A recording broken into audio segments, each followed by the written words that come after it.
Let's get started. So what if I told you all that it could be easy for your viewers to take action based on their data? Oh, do you need help on this? Yeah, he'll help you out. Easy for your viewers to take action directly from your dashboard based on the data that they see. Or that you could give your users a better understanding of your data by embedding content from other places directly in your dashboard. Would it be exciting if it were easy to build navigation that worked exactly the way it needed for your application within your dashboards? I think those things would be exciting. And so we're going to talk about how we can do all of them. And the most excitingly titled talk of conference, authoring external resources and navigation in dashboards. I'm Rachel Boy. I'm a software engineer at Tableau. I've been on the dashboards development team there for the last 3.5 years. So I've spent a lot of time either building or maintaining the features that we're about to talk about, and I'm very excited to help you all figure out how to use them to their best advantage. So let's get started. It's no fun demoing features without cool data to look at, and I didn't know what you all liked, so we're going to talk about something I like instead, which is science fiction and fantasy novels. Do we have any science fiction fans in the house? Yeah, cool. All right. Even better, do we have people who have heard of the Hugo Awards? Cool. So this is a picture of one of my family's bookshelves back home, one of like 10 or 11. Not to mention our extensive Kindle library that's shared between my 4 brothers and my mother and I. And we are constantly running out of books to read despite this. And so I thought, in building a dashboard to demo these features, it would be cool to put together something that would let me and my brothers and my mother find our next books to read based on the Hugo Awards, which are very prestigious awards in science fiction that are just all of the biggest science fiction nerds of the year getting together and voting on their favorite books. So we're going to try to answer the question of what book should I and my family read next using these 2 vizzes that I have put together to start with. Just one showing authors who have been nominated for Hugo Awards and how many times, and a second one showing for a given author when they were nominated for those awards and what those books were. Right? So it's going to be small, it's going to be simple. This is a quick talk, but we're going to go through what it takes to turn this into an application where I can learn more about an author and then go and discover their books and then go and buy the book I want to read, all from this set of dashboards. And we're going to do that using 2 sets of features. One, dashboard objects. Who has used dashboard objects before, knows what I'm talking about when I say that? Cool. Welcome. I spend so much time on dashboard objects, guys. They're what you see in the lower right-hand corner when you're authoring a dashboard, and they're ways to put content into your dashboard that didn't come from your data. So you can put in text that you type in. You can put in a web page from another place. It's non-data content. There's also actions we're going to talk about. Who's used dashboard actions before? Okay, cool. Way more people. This is awesome. So actions are just a way to be able to do something when a user interacts with your data. Anytime you want something to happen based on an interaction, it's probably going to be an action. So let's get started using these. First off, I have my 2 dashboards. I just want to get between them. Right? I want to be able to pick one of these authors who I think is great, and from this dashboard go see what books they've written. Which means that I want to both navigate to this second dashboard, and I want to filter it to that author when I do so. Right? I have this filter on author that would change who we're looking at. So that sounds to me like I want to take action based on interacting with my data. That sounds like an action to me. So let's go up to the dashboard menu up here. And from the dashboard menu, we select actions. And we add an action. And I want to draw your attention to 2 different actions in this menu right now. One of these is the Go to Sheet action, which is new in 2018.3, and is a really simple way to navigate between sheets without having to do any extra configuration. So you interact with the data, you click, it takes you to another sheet. It's great. That's all you need to set up. In this case, I actually want to filter and navigate at the same time, so I'm going to demo the slightly more complicated way to do this, which is through this filter action. So the filter action we've had around for a while, so this will work even in older versions of Tableau. And I'm going to name this See Nominated Works, because I'm going to leave this as a link in the menu. I could also have this run when I click on the mark, or if you really hate the people using your dashboard, you can have it run on hover. Don't do it though, guys. But I'm going to have it in a menu. And for the target sheet, instead of it being the dashboard I'm currently on, if I make that target sheet the dashboard I'm trying to go to, the single author info dashboard, then I can have it filter the sheets on there, and it's actually going to also navigate to that sheet when it's triggered. So I'm going to have it filter just on the author name. And now, if I go in and I click on Lois McMaster-Bujold, who's an amazing author, I can go see her nominated works, and it takes me to the dashboard and it filters it, which is exactly what I wanted to see. Of course, I have actually already read every book that Lois McMaster-Bujold has had nominated for a Hugo. She's really good. So I want to go back to my other dashboard now and find another author. So I could use my go to sheet action, I could use my filter action. Both of those, though, are going to be triggered by interaction with the data.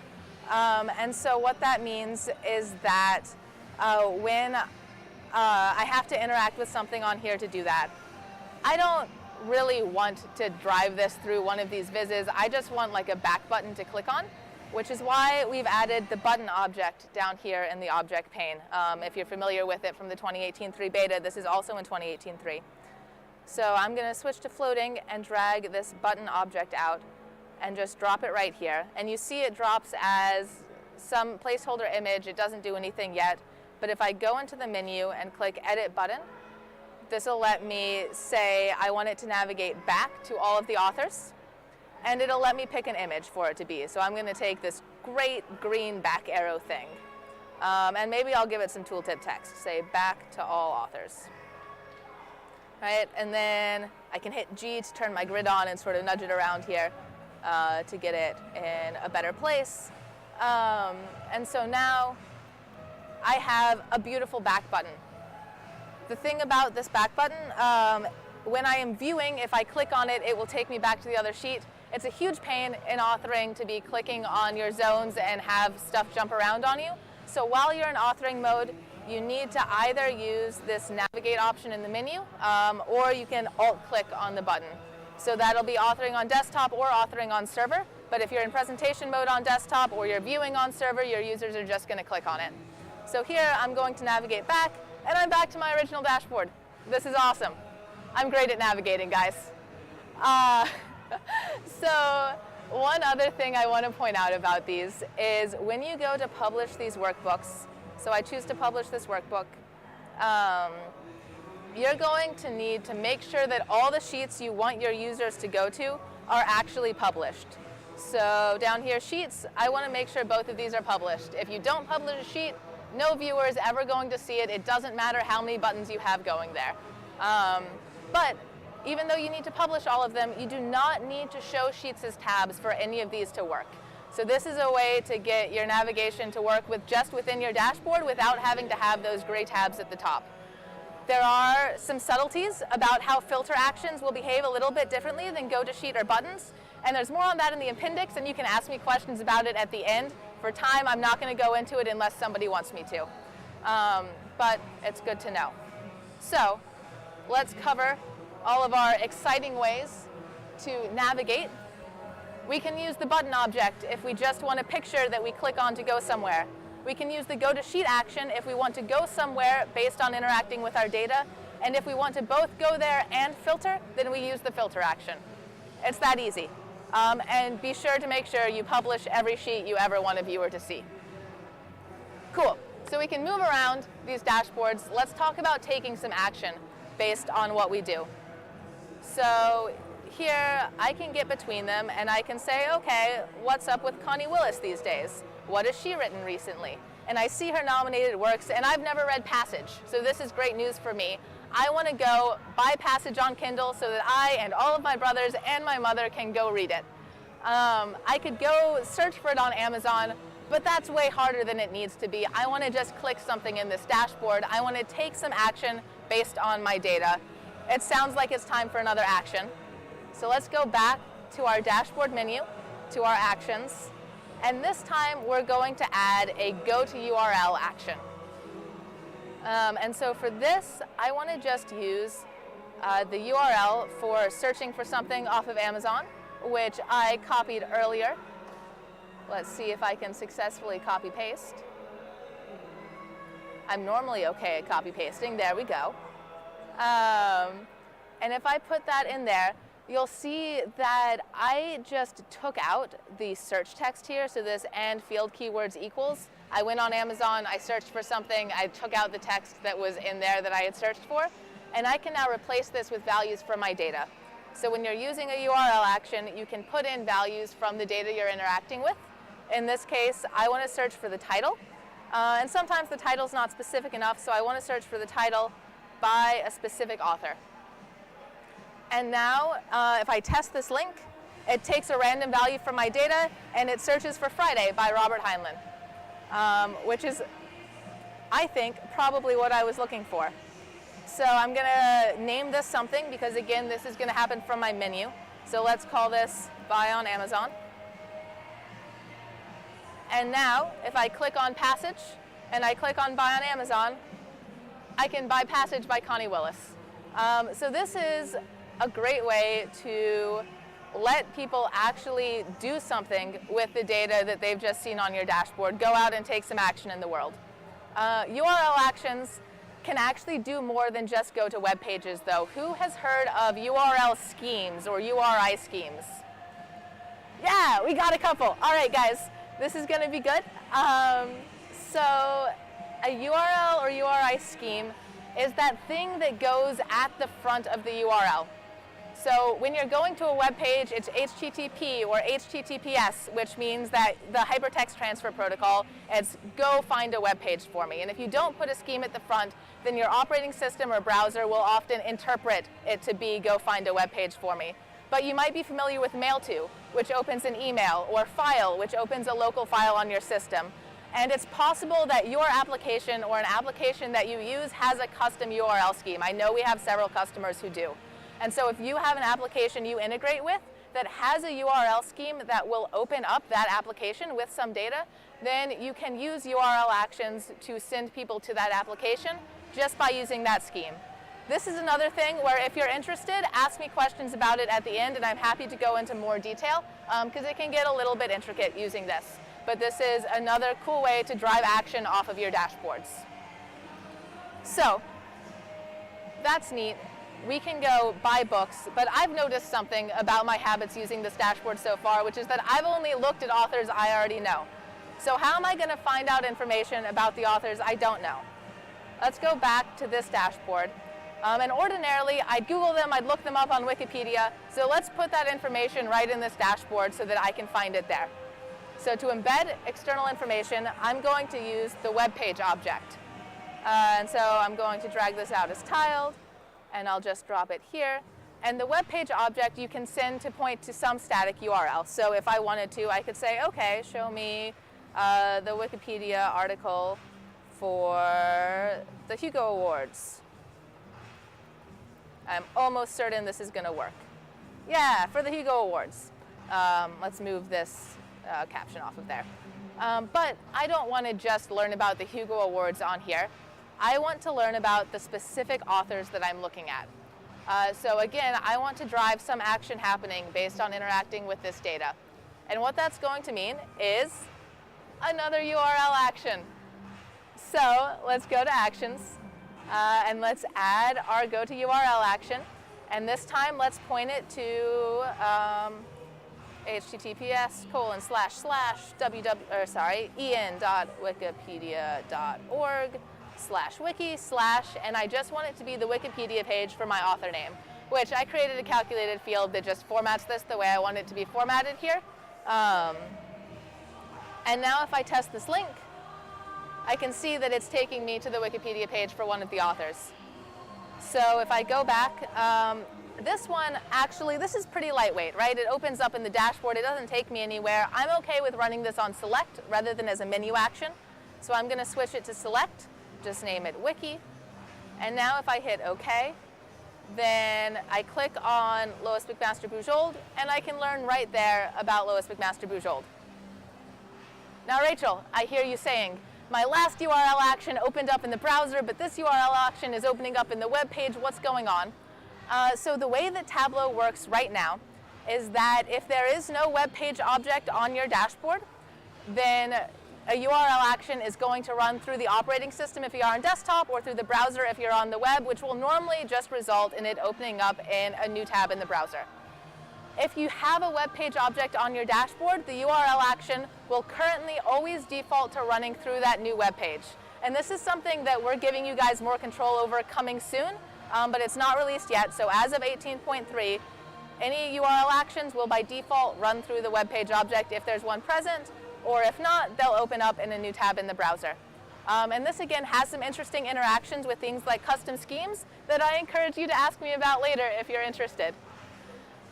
So one thing I do want to point out to you though about web pages, about the web page object, that I want you to be careful about between desktop and server, is this is one of the things that can change slightly when you publish to server.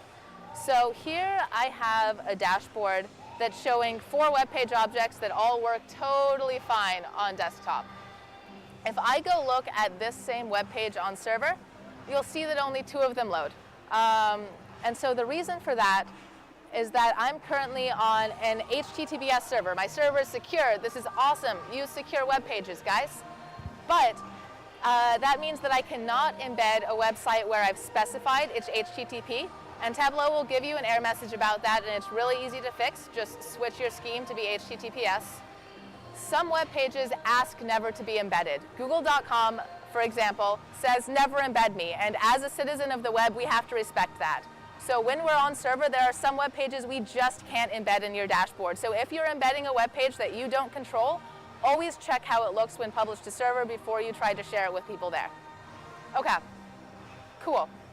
So I want to talk about one last way that we can take action through the web. And that, surprisingly enough, is through our friend the image object. Who's used an image object before? Yeah, okay, cool. So the image object lets you embed just a static image from your desktop. So I'm going to pick this image I have for voting and put it as a picture next to this little sign up to vote this year call out text I've left there in case I get, or one of my brothers gets very excited about joining the Hugo voting committee. But I can actually make this a link to a web page, and that's going to be through this set target URL option in the menu. So set target URL does not set the source of the image. If you want an image that's driven by a web page, use a web page object for that.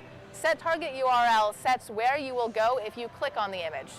So here I'm going to set this to go to the Hugo voting page that I've copied over.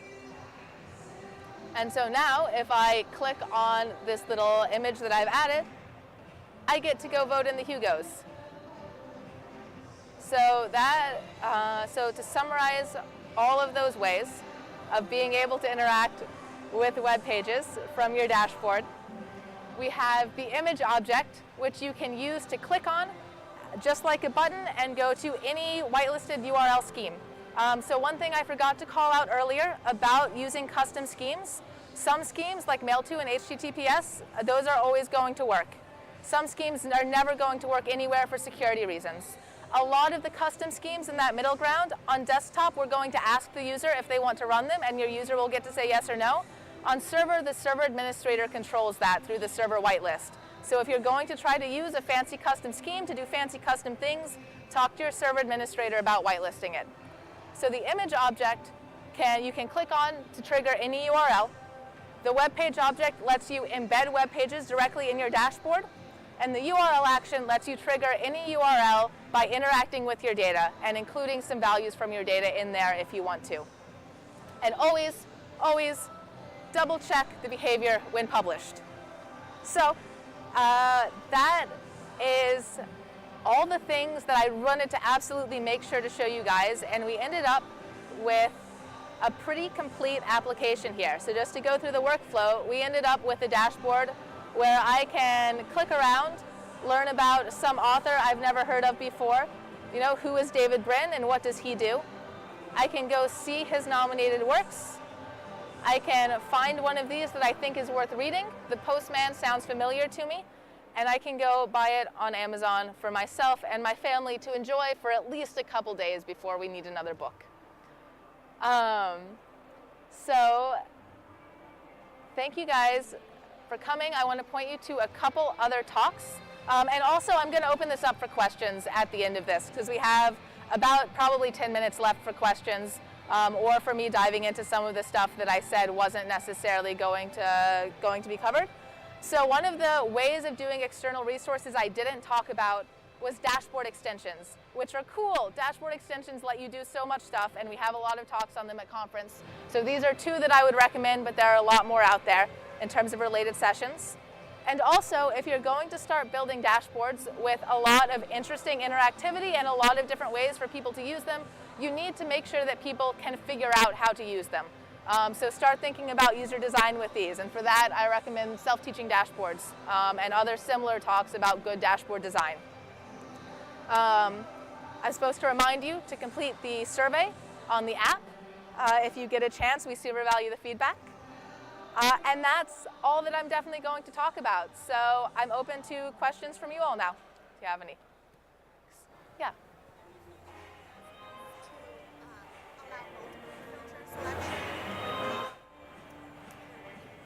Yeah. So the question is, will there be future enhancements to allow multiple filter selection when you navigate? So I believe that you can currently set it up to filter on more than one field at a time, which I'm not certain if that's what you're asking about or not.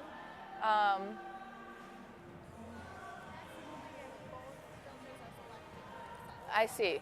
Yeah, so for that one, I don't know for sure where our development on the filter actions is necessarily going.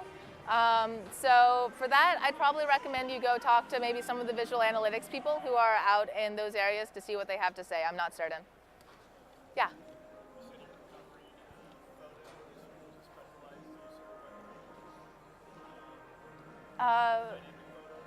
Oh, yeah. So a question about using dynamic photos using the Webpage object.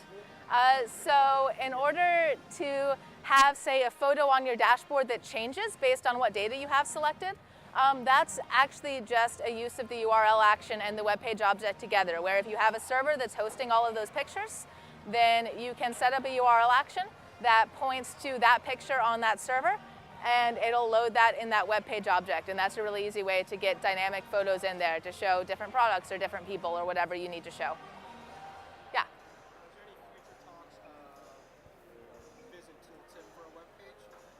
Vision tooltip for a web page. I don't know of any, but that's a really interesting idea. Yeah. Yeah. Yeah. Yeah, that's a really interesting idea. So to put to be able to embed web pages in a tooltip. And so I don't know of any current plans, but that's one of the things that my team would be doing. And so I'll take back as like, this is a cool idea somebody had. Thank you. Yeah. Yeah. I publish a dashboard that's one of these very sort of self-service analytics things where we're like accruing a lot of saved custom views. Yeah. So what I would love to have is like a tab, like a tab B with saved custom views. And I you see. just click on those views. Yeah. To basically go to that view without having to like launch a whole new Interesting. tab. Is that a Okay. thing that can happen? So, and ask about being able to have sort of a more custom way of seeing custom views, or a way in the dashboard of navigating between custom views. And so for that, I could maybe envision a way that you could get that to work with URL actions, actually, and a web page object with some interesting hacking. That also sounds like a really interesting application of extension objects. If you feel like building an extension, that might be a direction that you could look. Yeah, thank you. Yeah.